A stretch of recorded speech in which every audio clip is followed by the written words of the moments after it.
Have a seed that we have a 3 seed, but you know, as I said to everybody, a 2, 3, 4 seed doesn't make a difference because who can tell what the 12, 13, 14, 15 seeds are like? They're all the same too. So it's just that they got to put some numbers into a hat and figure out how it's all going to work. That we're not playing one of our league members in the first round, so it's great. We're in. We're going to Wichita. We play Thursday, which I favored because we're ready to play. We didn't want to take another day back, so I think hopefully we can pace this week well enough so that we're going to be rested, but we'll be sharp. Coach, explain how the hard work begins now for both your coaching staff and the players. I mean, short turnaround here, team you don't know. I mean, there's a lot of intangibles here. Well, you basically wouldn't know a lot of teams, but the four, for the players, it's pretty easy right now, these next 24 hours. They can bask in the glow of this, and then we practice tomorrow. But the assistants will be up very late tonight. The staff members that are cutting video and doing it, they'll be up very late tonight. I won't do anything probably in the morning. I'll even do some media things, and then starting early in the morning, I'll have a great cup of coffee, and I'll begin studying Montana. I think, is Montana the Grizzlies? I think they are they the Grizzlies? So we'll start studying them, and I'm sure they got a great team. They wouldn't have 26 games without a great team.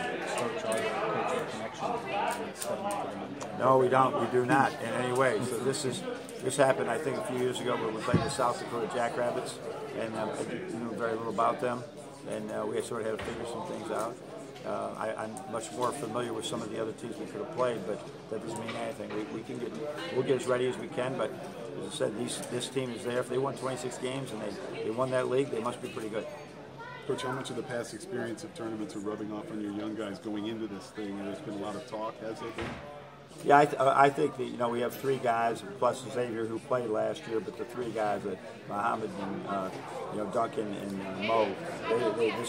This is third tournament for Muhammad, Duncan, and Mo, or Muhammad and Mo, and Duncan's actually his 4th tournament because he played in Division III as well. So it is they're a little bit more used to it. Our young guys now that have not played, they're going to have to get used to it very quickly. But I think we have good leadership in that area that will show them the way.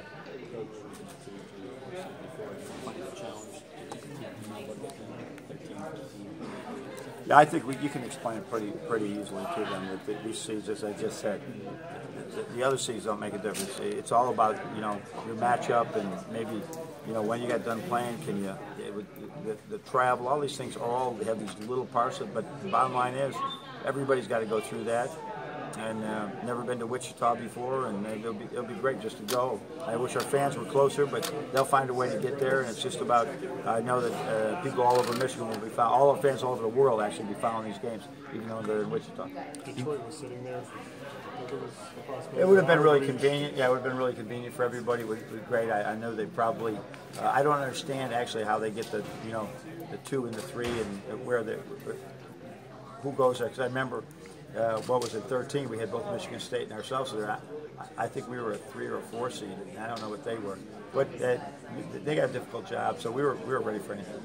You've been the hunter at times. Now you're going to be the hunted for a while. Yeah, I don't like being the hunter. Yeah. We're going to be the hunters. We're going to continue to hunt. And but it is those are days when we're the so-called higher seeded team. I don't want to say the favorite. Right? You can put that. No, we're hunting. We're hunting. We're going after. We had a great taste last year of what it's like to be in the NCAA tournament. We want to do more. It's a great ride. But as I said, these times, so many games will be just so close and so equal. And we spent today working just on last-second plays for whoever we play, just so that when we call something out or we do it, we know what we're doing and can execute it better. How do you make sure the players keep that attitude?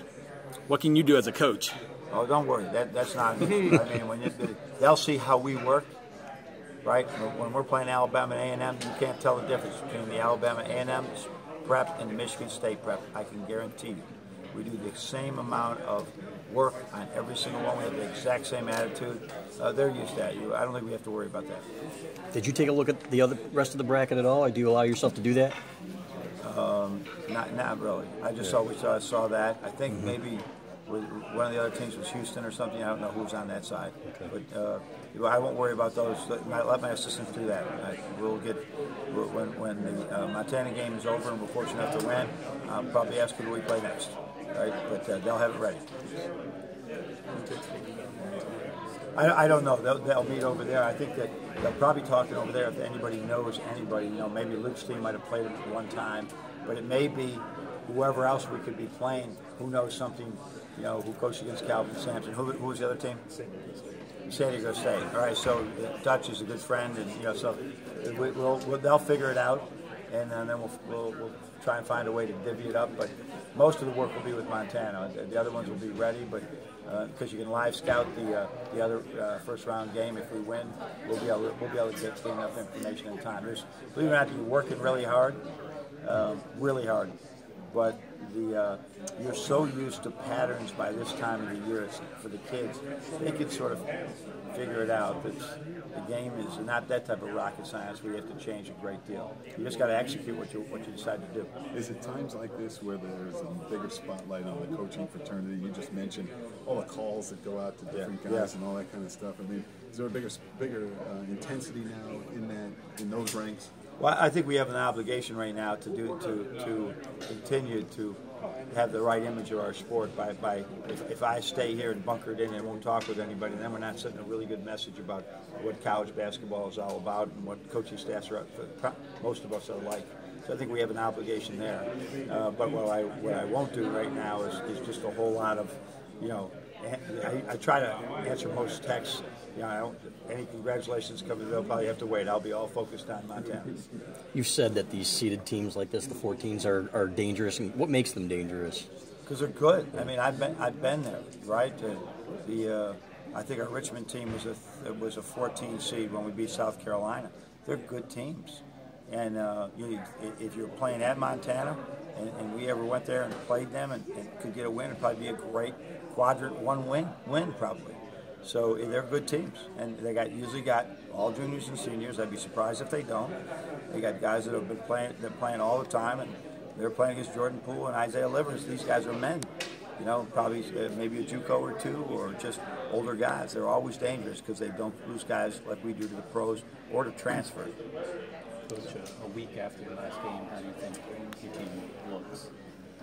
Oh, that scrimmage you guys saw was awful. I mean, we were not very good. We weren't sharp. We just were not good. So we let them know that today after we reviewed the film, and we had a really good practice today.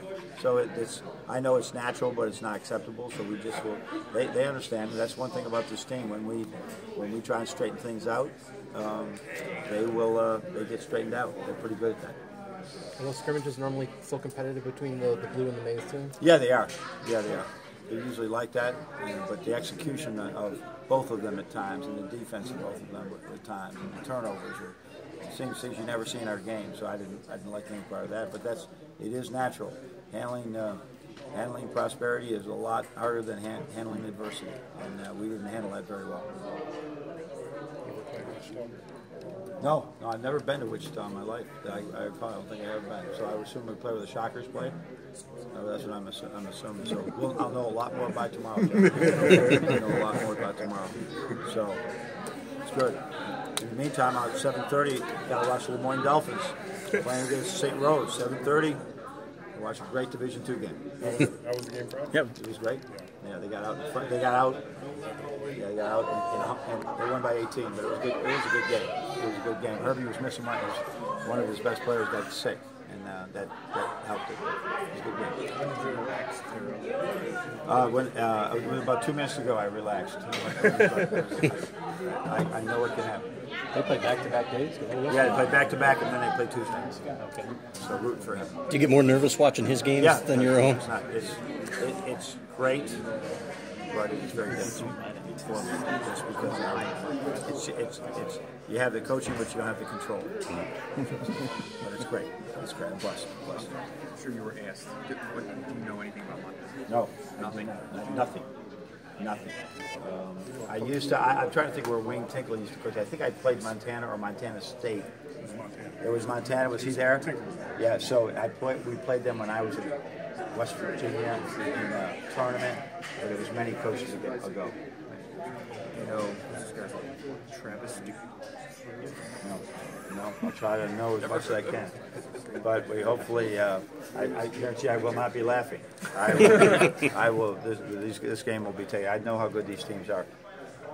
Did you, the idea of having a chance to play in Detroit and have your fans and all that stuff, Yeah. versus the benefits of actually playing away and getting some isolation and stuff Yeah. like that. Is there any good that can be Yeah. from being away? I think there's good both ways. You know, that you have that ease of travel and you have the home crowd with you.